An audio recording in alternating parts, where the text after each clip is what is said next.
Hi everyone.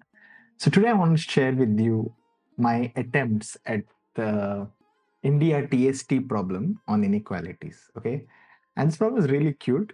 And my plan is to tell you why this problem is interesting first, quickly show you my failed attempts. I won't bore you too much, and then show you how I got the solution. Okay, and I'll tell you my solution. All right, so let's look at this question that's in front of your screen. Why is this question interesting? Okay, so very quickly, we notice the following.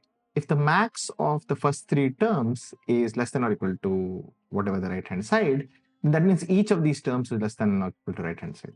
So if you write a typical expression, okay, so if you write down, say, for example, a into b square plus c square is less than or equal to 2abc plus 1, then very quickly you notice that if you take 2abc to the other side, you can write the same expression as, okay, a into b minus c the whole square is less than or equal to 1.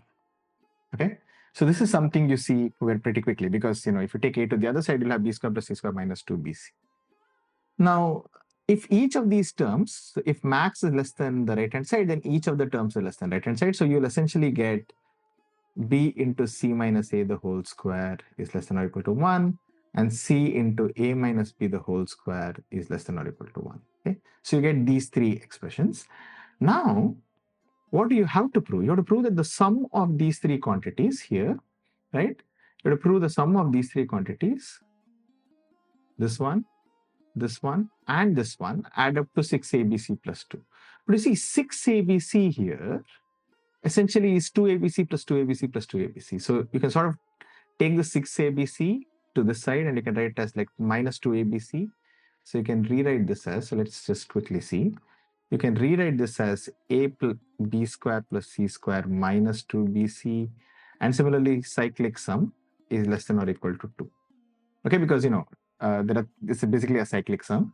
So you essentially get a into b minus c the whole square plus b into c minus a the whole square plus c into a minus b the whole square is less than or equal to 2. This is what you have to prove.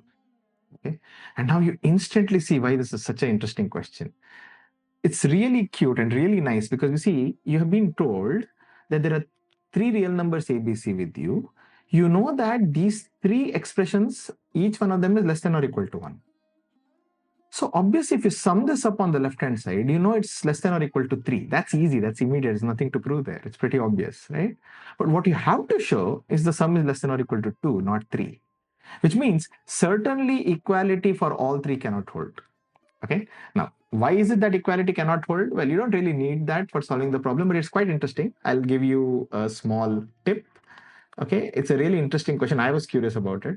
So why is it that a into b minus c the whole square is equal to 1 and b's into c minus a the whole square equal to 1 and c into a minus b the whole square equal to 1 simultaneously cannot be solved? Why is there no common solution? Okay, no common. I mean, why is there no solution to the system of equations rather? Okay? Because if there existed a real solution, real triple ABC satisfying this system of equations, then obviously, you could sum it up and you'll get equal to 3 and this less than equal to 2 would be false. So there's some reason it cannot happen. And if you want, I won't spend too much time on it because it will become tangential, but I did spend quite a bit of time on it. So you can subtract these two equations and then you can subtract these two equations and you will see that you'll end up getting equations like a equal to b equal to c, or you will get things like a square equal to bc, b square equal to ac. In fact, any two of them should hold, c square equal to ab, these kind of expressions. So I give you a hint, try to subtract and see why that happens. And you'll see that in either of these cases, you cannot equate it to 1. If a equal to b, b equal to c, or c equal to a, obviously, these terms will go to 0, right? So this cannot hold. And if you put a square equal to bc and b square equal to ac, even if two of them you try, you don't need the third one, then you will see again you'll either reduce down to a equal to b or a equal to 0. In either case, again, you can't have this equal to 1. So it doesn't really hold. All of them simultaneously cannot hold. So what do I do next? How do I even attempt? So at this point I was stuck. Okay, at this point I was stuck. So I'm like, okay, there is some implicit relation between these three expressions. Okay, there is some relation, and that's why it is forcing. So if in some sense, sum to determine in some sense the third on some level. So that's why the sum is less than or equal to 2. But how do I get it? So here are my attempts, and I want to share my attempts with you now, because I feel like, in many of these, if you go to forums or if you look at somebody's official solution, it will always look so clean, right? And it's always worth looking at clean solutions, right? Because why waste time on dead ends? But I think it's worth quickly looking at various attempts, because, well, attempts might fail on this problem, it might help you solve another problem, right? So I'm going to show you quickly the different thought process that I went through. I think I solved this problem in 40 minutes, and I have like the four. I mean, I have two papers, and there are four sides, 4 pages, basically, 2 sheets, and I have 4 attempts. So, I mean, I tried some 4, 5 things. Okay, so let me just tell you the various attempts. So let's start here. So you can see my thought process. This is my thought process entirely.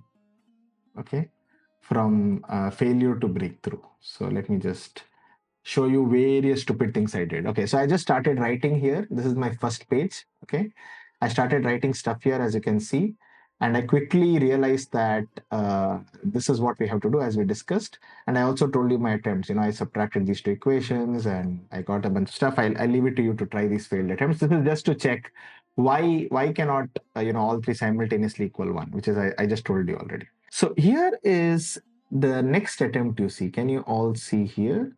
All right, what is this attempt? This attempt is me thinking, well, let me look at some relation. B minus C, C minus A, and A minus B add to 0, right? These three things add to 0. So why not call it UVW? So then I'll get a relation U plus V plus W is 0, right? I'll get this relation. So maybe the secret sauce to this problem is this relation. Try to write everything in terms of U, V, and A. So as you can see, I eliminated everything and I tried to write everything in terms of U, V, and A. And I thought if I have 3 free variables, then things will automatically pop out. So as you can see, this goes on to the next page. I got very excited about that attempt. So I wrote I wrote everything in terms of U, V, W, and A. Okay. And when I wrote this, then I added it up and I got something. It doesn't really matter. But at the end of the day, the attempt sort of failed here. Okay. So I stopped the attempt here, because at the end of the day, I didn't know anything. I couldn't proceed further. I mean, I didn't know what to do with this attempt. So after that, I said, okay, fine, let's label new things as UVW. Now be careful here. Here are new UVW. I just called the LHS, these expressions, as U, V, and W. And I said, wait a minute. In my old attempt of saying why these things can't simultaneously equal 1, the difference had a nice property. If you subtract these two, U minus V on the left-hand side, it had a nice factorization, AB minus C square into B minus C. Maybe that will help. So I wrote U minus V as C square minus AB into A minus B. Similarly, V minus W, blah, blah, blah. And then I noted something interesting at this point. Okay, there is an interesting observation here. And the interesting observation is I needed to work with, I wanted to apply AMGM inequality here. Okay, so I said U is less than 2ABC plus 1. Clearly, it's given to us that A into B square plus C square is less than 2ABC plus 1. But if B square plus C square is greater than 2ABC, I can get a bound like this. Okay, I can get a bound like this. So I know that U at least lies between 2ABC and 2ABC plus 1. But for that to happen, I need ABC to be non-negative. You see, I have to apply AMGM inequality. I need ABC to be non-negative. And I said, wait a minute, what happens if, let's say, A is negative?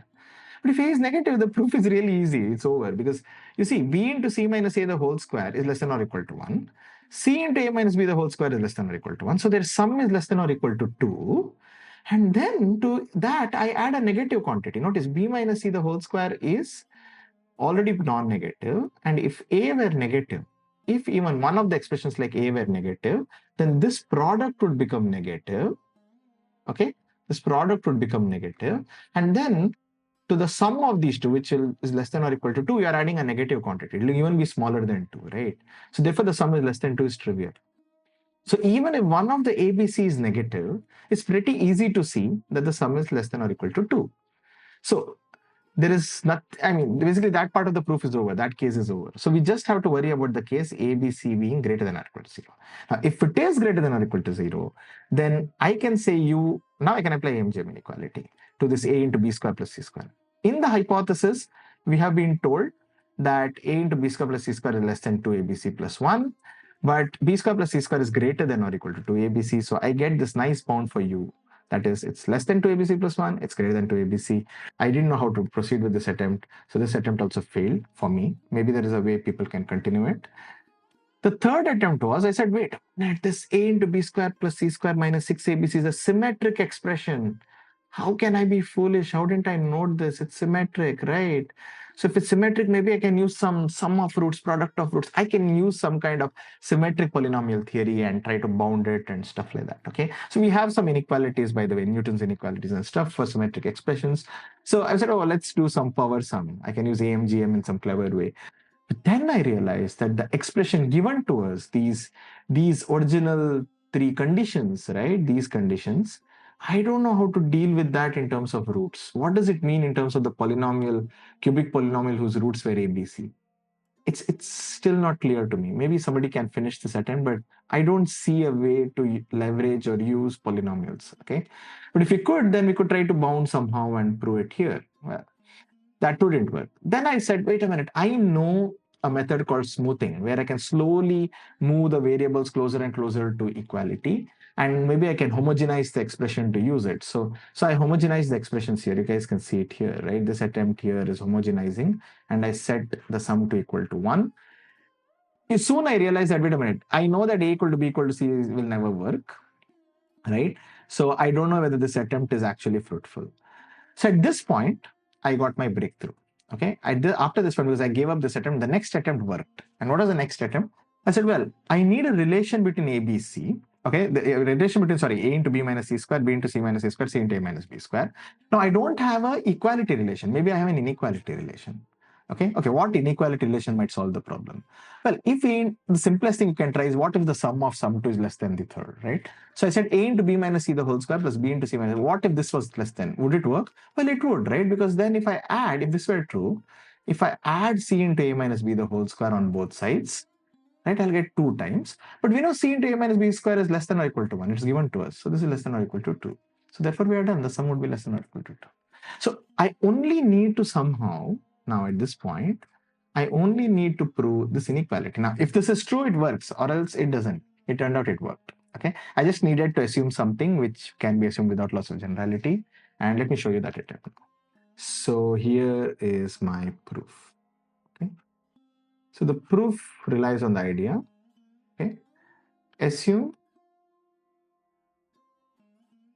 without loss of generality that, let's see what I need. I need A less than C less than B. Okay. Without loss of generality, A is less than or equal to C is less than or equal to B.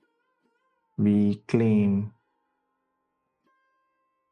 that, okay, let's go back and see what is that we claim.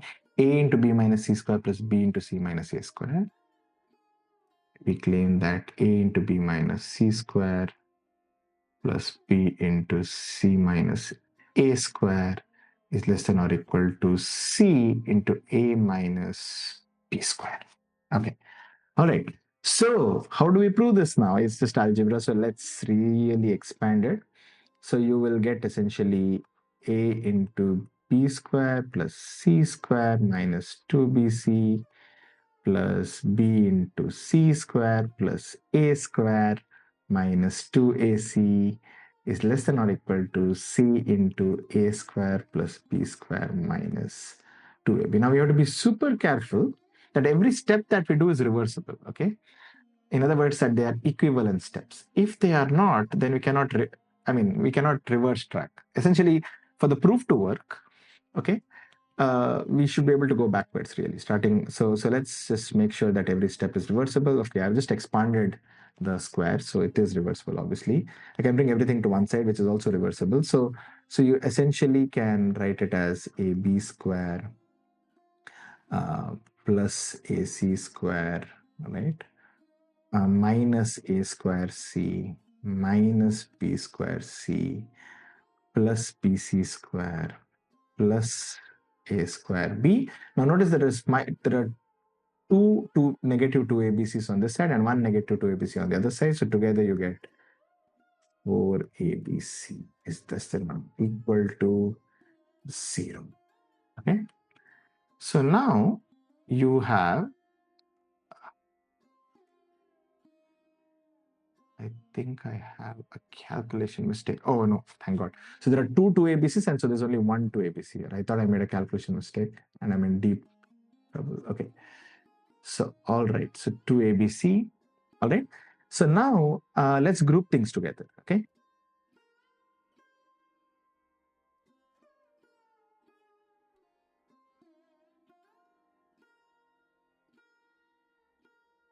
When everything is going your way, it feels nice. So now, is this inequality true? Because every step was equivalent, if we could just prove this inequality, we are done. But we have assumed without loss of generality that A is less than or equal to C is less than or equal to B. So since A is less than or equal to C is less than or equal to B, A minus C is negative, not non-positive. B minus A is non-negative. And because you have already disposed the case where ABC, even one of them is negative, we are only left with the case where ABC are actually non-negative, right? So therefore, B plus C we can assume is greater than or equal to 0. Okay, so we can say that we are first solving the case when ABC are non-negative. So if you do this, we are done. So clearly the product of two positive and one negative number is negative. Okay, so therefore we are done. Okay, since this, we have this, and therefore we are done. Okay. Okay. So now, of course, here we assume without loss of generality, we claim that this is true if B comma C is greater than or equal to 0. If B is less than or equal to 0 or C is less than or equal to 0, then B into C minus A the whole square is less than or equal to 0, and A into B minus C square is less than or equal to 1, C into A minus B square is less than or equal to 1, and the sum will give you what you want, right? So we are done anyway.